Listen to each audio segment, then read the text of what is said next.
Everywhere you look, everywhere you click, everybody's crushing it. Let's meet the people behind some of the biggest stories in business.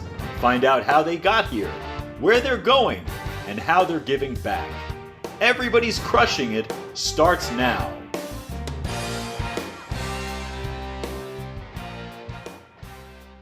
Greetings, everyone, and welcome to Everybody's Crushing It. I'm Douglas Blake with Kingswood US, and today we have a very exciting guest on our show. Brian Schaeffer is the Managing Director of InvestX, and today we're going to talk about private equity. Brian, welcome to the show. Thanks, Doug. Really appreciate you having me on. So before we get started on where InvestX positioned themselves on Wall Street, which I think is a really interesting story, I think it's very important to talk about your background and how you arrived at this point. So could you give us sort of a brief introduction into who you are and where you came from and how you found InvestX? Sure. Thanks, Doug. Ultimately, my career started on Wall Street in 1997, right out of college as an intern on the floor of the New York Stock Exchange, heading to law school, where my father worked for 30 years on the floor of the New York Stock Exchange, and was happy to have that experience and realized after that first summer that it was a place I never wanted to leave. Both the energy and excitement that was going on and really the evolution of the markets, kind of post the dot-com revolution was really exciting to watch. So that experience was really one that was tremendous for me. As again, I started in 97 as a clerk and resigned in 2007 as the CEO of that same company, Vandermolen Specialists. So I had quite a decade run and an experience on the floor of the New York Stock Exchange. Again, where my father started his career 30 years earlier. And so really in that experience, both having the amazing opportunity of being an exclusive analyst with CNBC, doing the first ever Fox Business interview from the floor of the New York Stock Exchange, and also being elected the ambassador to the NYSE by John Thain, who was a real technocrat who took over the New York Stock Exchange in the early 2000s and decided that the implementation of the hybrid system was going to be crucial in order to really evolve in the public markets. And so, it was an extremely exciting experience I have, and I think why that's really relevant to where I've kind of showed up today here in the private markets is that I really did have a front row seat to the evolution of what used to be an open outcry system that eventually evolved into the electronification of the markets, where there was 3,500 people on the floor when I left. Today, there's just about 250. So I guess I really have an interesting and unique view into sort of the evolution of these markets. And that's why I showed up here, because I see the same and very similar trajectory in the private markets, as I believe it's a when, not if question, that it will become more electronified. Right. And it's funny, we share in that experience in one way. I spent a couple of years on the floor of the New York Stock Exchange as a news correspondent, sort of as a side gig to my day job as an advisor. And I got my job there in the summer back in 2010. And my wife suggested to me, it's the summer, why don't you get a nice tan suit and go down to the floor and wear a tan suit to the exchange? So you may realize the fallacy of that. I didn't at the time. So I walked into the New York Stock Exchange in a tan suit, and it was like the record just scratched. Every head turned towards me. I'll never forget. So apparently the governors wear tan suits, and I'm certainly not a floor governor. Also, I think it's protocol to wear a dark, either gray, blue, or black suit. So that was a mistake I made only once. And I just remember walking by a group of traders. You might have been one of them, who said, "What is this guy, a game show host?"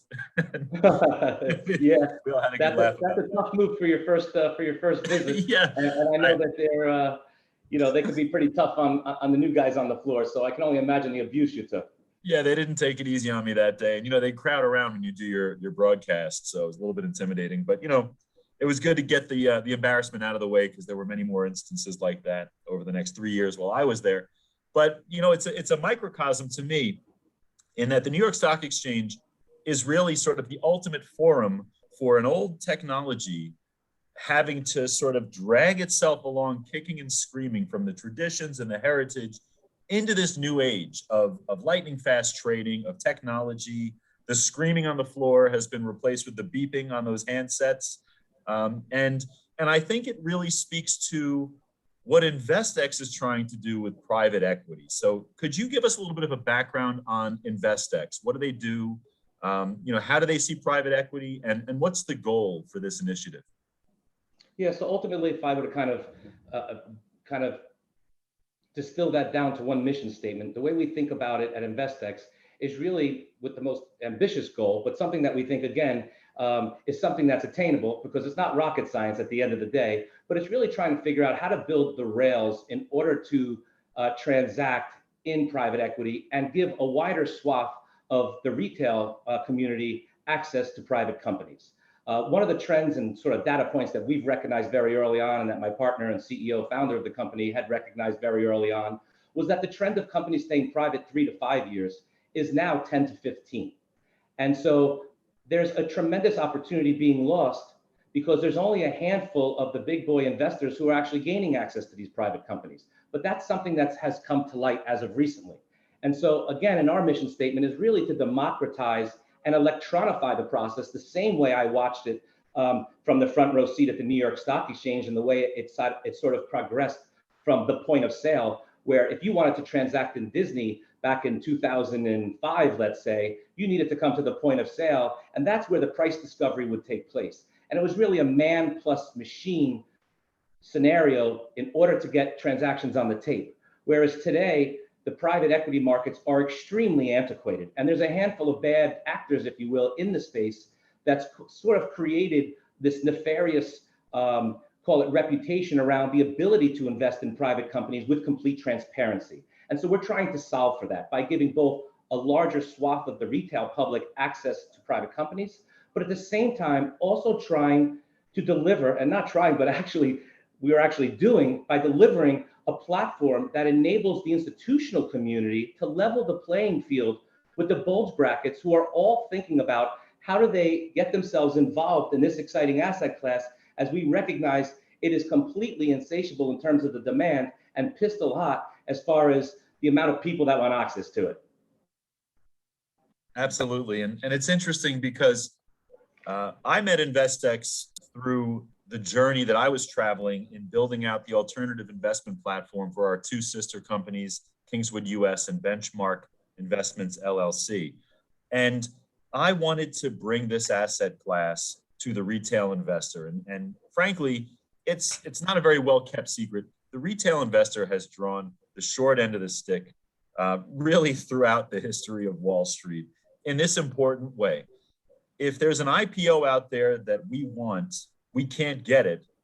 And if we don't want the IPO, we can get as much of it as we possibly want. It just seems like we're last in line. And not only that, but the way that these are priced, the deals that go on between the companies and the investment banks that are obviously going to be sort of the Sherpas to bring them from the private market into the public space, and the value that is, they have this really, really wide moats between them and the rest of the world that has to kind of look in from the outside. And so there's a word that I really appreciate in what you said, and that's democratize. And the democratization of this asset class, I think, has been sorely needed for decades. And I was so glad to find InvestX. We started talking almost immediately, and we realized that through our alternative investment platform for accredited investors only, we could take a product like InvestX was delivering, and we could bring it to our retail clients to give them honest to goodness exposure to private companies. So, you're doing really, I think, the evolutionary work that the market, or the bad actors, if you will, have delayed for so long. And it's really a breath of fresh air. And to that point, we have access to some very interesting opportunities through our relationship with InvestX. And they're in what you like to call pre-IPO giants. And you also said a moment ago that rather than be at the 3 to 5 year cycle, private to public, companies are staying private for 10, 15 years. So what's going on there? What's a pre-IPO giant? And why are you excited to bring these companies to retail investors? Absolutely. And first off, to kind of take a step back and appreciate sort of how you preface the question, which is, again, you recognizing as one of the visionaries in this space, somebody that acknowledged the status quo is not a place you want to stay, and really thinking about how to innovate and how to bring to your clients and also to your advisors really innovative, new, and value-added product is something that should be appreciated because at an early life cycle that we were in, not everybody embraced it the way you did. And so at Kingswood and Benchmark, the relationship has been growing and has been tremendous. But moreover, your support has been really awesome in helping us accelerate and getting our message out there. And again, how we feel like the platform really differentiates itself because we don't offer this product to the bulge brackets and we don't allow clients to come direct. We actually enable our broker dealers as our partners, number one, for like a Benchmark, to be able to use the platform as a recruiting tool, because everybody needs a new and innovative and exciting new product to call their clients and have a reason at least to pick up the phone and talk about something that's happening in the space that's extremely relevant. And there's no doubt that as we've highlighted, the private equity markets have certainly come, front stage in terms of what's happening in terms of asset classes and how people want to be involved. Aside from the SEC and all of the regulatory tailwinds that we have, as they've been discussing how to redefine what an accredited investor really is, because I think the SEC has recognized they maybe inadvertently had made those definitions a bit too stringent and unfortunately have restricted too many people from a wider access to the asset class. And we know that's something they're thinking a lot about. So that's number one. Number two, for our earlier partners, such as a Benchmark, it's an extremely unique offering from what the bulges don't have today. And so if you have a tremendous amount of, your assets are at one of these bulge brackets, call it Morgan Stanley, Goldman Sachs, or otherwise, and you have liquidity needs because you were an early investor, founder, employer, whatever it might be that you gained access to one of these private companies, well, you're going to need a partner if you do, in fact, want to try to liquidate that before there's an actual IPO event.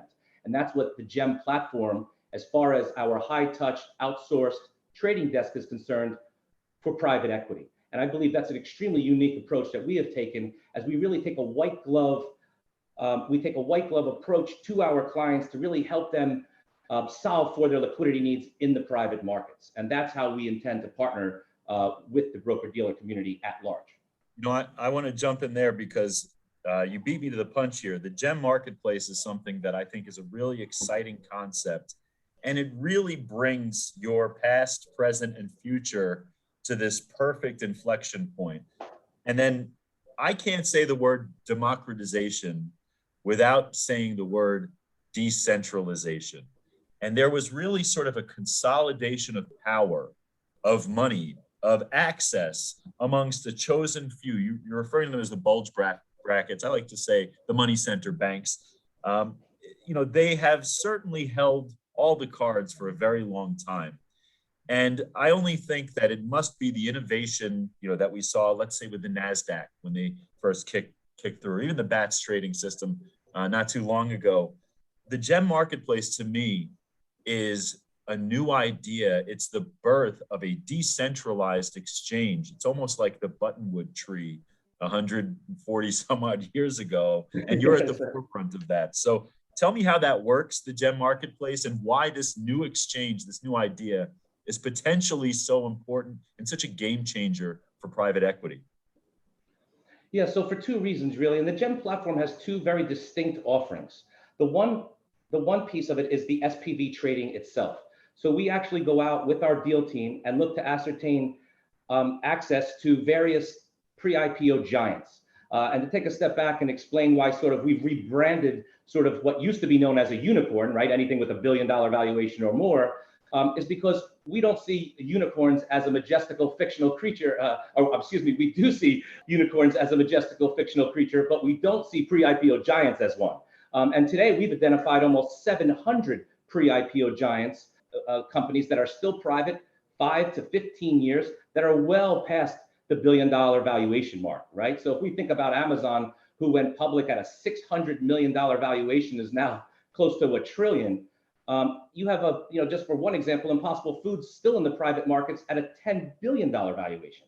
And so if you think about that and the opportunities that are really out there, there's a reason the SEC needs to take a harder look at this. And there's a reason innovators in the space like yourself are thinking, how do we democratize? How do we give a wider access to this asset class, for our clients?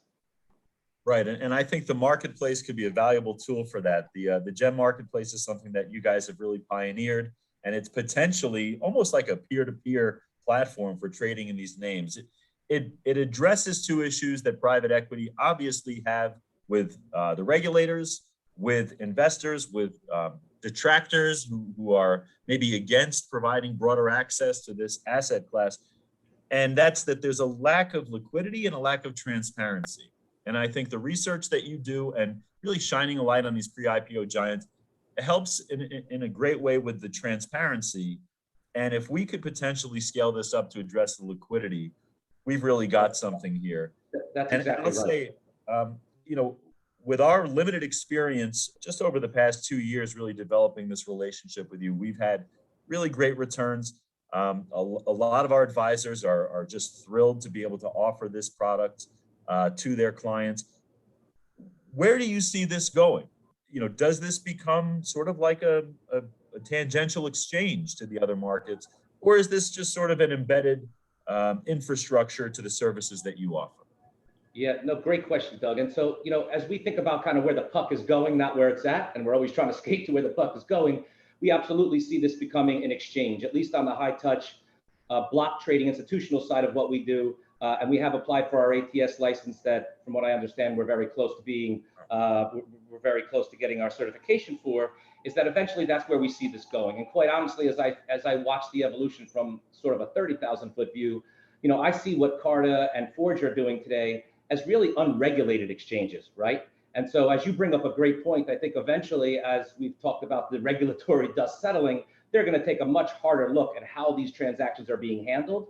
And that we all know the regional broker dealers today have their top three concerns, as we joke about it internally, is that their first concern is compliance, their second concern is compliance, and their third concern is compliance. And so as we think a lot about that, we understand to put sort of a number of, an emphasis on our resources to make sure that we can walk them through a process and show them a wireframe by which they can transact in private equities and not have egg on their face with their clients that for any reason these transactions will fall through. So on the SPV side of things, yes, we solve for the holding time, and so does the block trading side. Why? Because if you invested in a private company and you need liquidity for any reasons, good or bad, you no longer need to wait for an IPO because you can come to our marketplace, which has a level 2 screen, very similar to the way you might trade Pfizer, Disney, or any public equity today. And we've really been very thoughtful around trying to mirror that process, because as I know, a lot of traders in this space are very much creatures of habit. And we want to be able to kind of react and transact in a way that we always have become sort of very, very, very familiar with. And so there's been a lot of thought into both the operational process and how we handle that, but also what's very exciting, again, is for our advisors who sell shares in these private companies, regardless of how long it takes for those companies to go public, now because of GEM, you can come to the platform and sell your shares and get liquidity before the IPO. And that again solves for the holding time, number one. Number two is we can fractionalize those shares within these special purpose vehicles and allow you to, buy minimums of, let's say, $50,000 of every investment. So maybe now you can diversify your private equity portfolio rather than picking one because you have to invest $1 million. Well, maybe now you invest in 20. Right. And what's interesting is I've said this recently that in the past, it used to be that the financial advisor would tell the client what to do. But because of the speed of change in the industry, so much more often now, we have the client coming to the advisor, requesting things, asking for different types of strategies, wondering why they're not participating in certain markets. And it's really our job to figure out how to safely offer those opportunities to those clients. And so, they've changed their style to more of a why not approach. And if we can't find a good reason as to why not, we better find a solution for them for whatever it might be. Crypto is proving to be a tough nut to crack on Wall Street, admittedly. And I saw actually, even just this morning, I think Bank of America has assigned a crypto analyst, and it's kind of their first very small step in that direction. But they're not conceding defeat to fiat currency. They just, want to show movement to some of their younger or some of their more dynamic investors. So I appreciate you guys joining the fight here and bringing a solution to Main Street, that has long been a privileged asset on Wall Street. But I'm not alone in sharing my appreciation Brian, for what you guys are doing. I understand there's a few entities that have actually jumped in and made a strategic investment in InvestX recently. So could you tell me a little bit more about that? Sure. So, we were very excited, as similar to yourself, as people were recognizing sort of our efforts and really getting on board with helping us accomplish this sort of democratization of this asset class, recognizing it, as ambitious as it is something that we believe is attainable.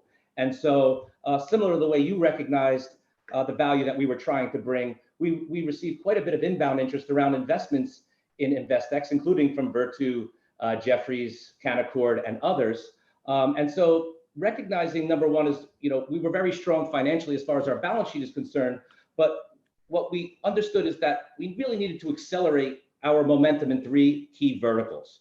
And so when we thought about that strategically, number one vertical we thought about, as we just kind of discussed, is running and operating an ATS. And so at InvestX, as our strong point has been investing in private equity, we don't necessarily have the resources to think about how best to run, operate an ATS and potentially market make around private equity, which we think, again, is somewhat, is somewhat forward thinking, but is important in order to kind of skate to where the puck is going again.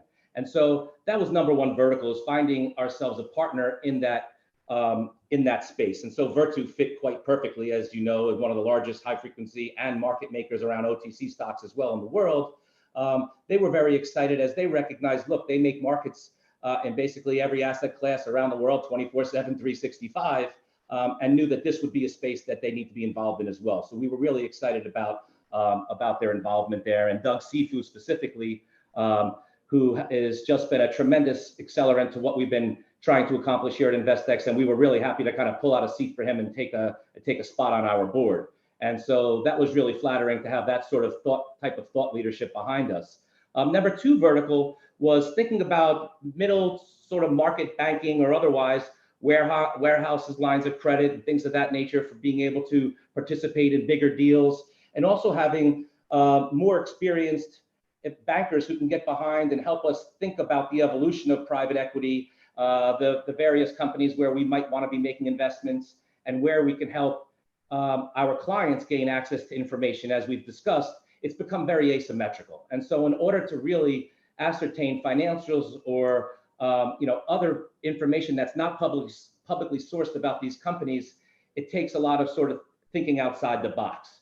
And then the third vertical, of course, was on the distribution side. And so we think of Canaccord as a great distribution partner because they were early clients of ours on the Canadian side. And now as we've launched in New York, we're really excited as we've onboarded nearly 40 institutional broker dealers that are all real fired up about being able, again, to talk to their clients about gaining access to this asset class.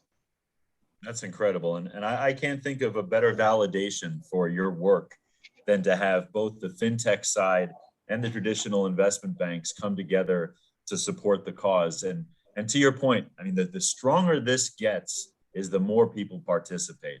I'm so excited to think of what a liquid market is going to look like for this asset class, and what that's going to mean for investors and early adopters like our clients at Kingswood and Benchmark. And really, we couldn't be happier to be a part of this relationship. And not to coin, very old adage, but as we said on the floor, volume begets volume, right? And so as we continue to kind of build this flywheel of both broker dealers who are trying to both, both gain access to these companies, but also have clients who'd like to find some liquidity, we believe that flywheel will continue to build and the momentum will continue to build as well. Absolutely. Now, your resume is about 15 pages long, and we can go back and sort of touch on those things. But I want to kind of digress from the business side of the conversation into the personal side. I like this to be more of a business and pleasure conversation. You're a sports dad, am I right? I'm a big sports fan. Yep, I have two boys at home, 12 and 15, who play all the sports, I should say, and I coach basketball and baseball and have fun watching them play all the others.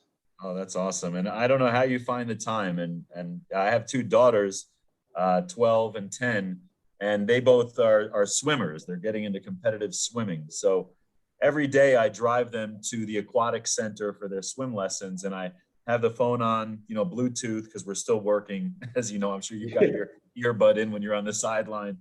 Always. But they've learned a funny trick because they sit in the back seat and they give me the shush signal and they sit back there quietly. And there's a rule that if anybody swears, they get $10 each for their 529 college savings plan. So in the last year and a half, I would say they're probably both into the 4 digits of contributions. Well, it would cost a fortune if you did that with me. Sometimes So, but I mean, that's, life isn't all about the dollars and cents. It's not all about the day job. So I'm sure you get a lot of pleasure out of being able to watch them grow up and participate in their activities. And when I sold my business last year, and I launched the first real algorithmic provider at Clearpool in early 2015, and everyone thought we were nuts, as we were really transacting in a very commoditized space, because the algorithms over time had really been call it saturated by the bulge brackets, who had the A suite of technology stacks, and then were going directly to the buy side. And unfortunately, it was all of the regional broker dealers who couldn't compete because they didn't have their own technology. So they showed up at those same buy side clients and said, hey, let me execute 1 million shares of Pfizer for you. And they're saying, well, why would we do that for you when you're renting your algo stack from the other guys? And so you have the B suite, and there's no reason for us to do business with you anymore. And again, that's the same sort of haunted house scenario we're seeing in the private markets. And so if the regional broker dealers do not have access to a platform like this, they are going to lose their assets, and they are going to miss out on what's been super exciting in terms of where this is going, again, both in terms of how we're thinking about greater access to the public, but moreover, what's happening with this trend as companies are staying private, a lot longer. That's really cool, actually. So in other words, it's not a new thing for you to bring technology, help, and resources to underserved areas of the market.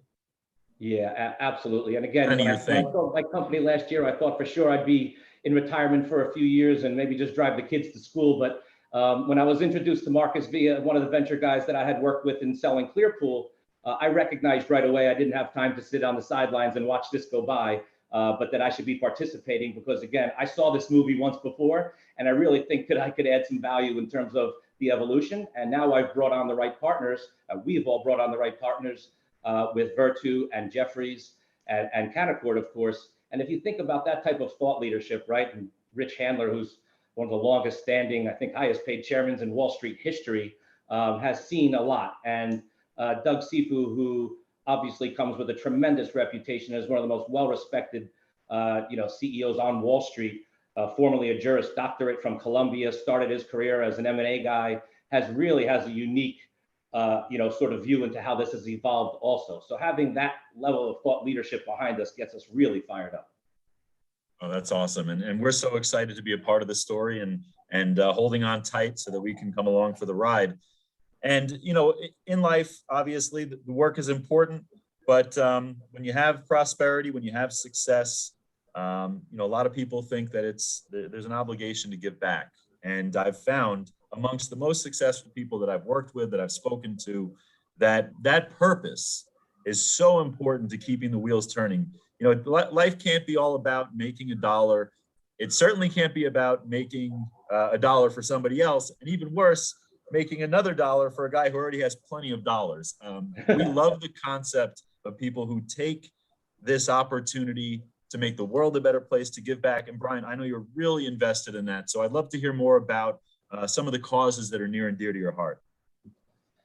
Sure. So, one of the things I thought a lot about it when we launched Clearpool, my goal was to build a great company, to add value, and at the end of the day, make a big sale where I would be able to give back. And I thought a lot about St. Jude's, which is a very important philanthropic effort that I do a lot of work with. And I also think a lot about the Joan Dancy Foundation, which supports ALS. My mother's been a bereavement nurse and a volunteer ALS nurse now for nearly 2 decades. And so something that means a whole lot to me. And we do a lot of giving back around those 2 specific philanthropic efforts. As a matter of fact, my coming out party here at InvestX, we did a big St. Jude's event, which went over really well and sort of put us on the map. And so we were able to kind of do good and do well at the same time. So we were really happy about, again, those efforts being successful and getting some good feedback around that, and always trying to give back. And again, my goal again here is if we can make some money. I always wanted to build my own wing at St. Jude's. So I got close on my first exit, but hopefully on this one, I'll be able to really do it. Wow, that's incredible. And Brian, I don't want to get the bill for this 30 minutes of your time, because I know you're a busy guy, but I really appreciate you taking the time to speak with us today. I think it's such an important topic. You're one of the visionaries. This probably won't be our last conversation, and probably not the last time I see you guys in the headlines in a big way. I think the Virtu investment stopped me in my tracks, and it's really a harbinger of great things to come. But it is that purpose, and it's definitely the good that I love gravitating towards at the end of these conversations, because this is what we can really leave behind, not just in our work, but in our legacy. On behalf of this podcast, Everybody's Crushing It, and on behalf of Kingswood US, we're going to make a contribution to St. Jude. We're going to put the link on the website, and we'll try to get a couple of square feet of that wing for you. Super awesome, Doug. That's really great. And, again, appreciate coming on board, but that's the most important part of that. And that's a great surprise. And thank you again. And really to just give you credit for recognizing, the efforts that we're making and getting behind it. We can't appreciate that enough. Excited to have you as a thought leader, as part of our sort of inner circle of how we think about this business and evolving the company. Excited to have you at the table with guys like Doug and Rich, who are helping us think about how to build, how to kind of build this out to be the most successful and add the most value. And so again, your feedback and support has just been incredibly invaluable to us. And thank you again. Absolutely. And a tip of the cap to some of your boots on the ground, John Eckert, Wayne Wagner, Patrick Brake, and of course, Marcus New, the visionary. These guys have really helped to lay the tracks for, I think, just an incredible machine that's going to last for years and years to come. And Brian, thanks so much for being on the show. Really, thanks for your time. And I'm on the sidelines with all the other cheerleaders. Can't wait to see what you guys come up with next. Looking forward to it, Doug. All right, thanks. Brian Schaeffer, everybody.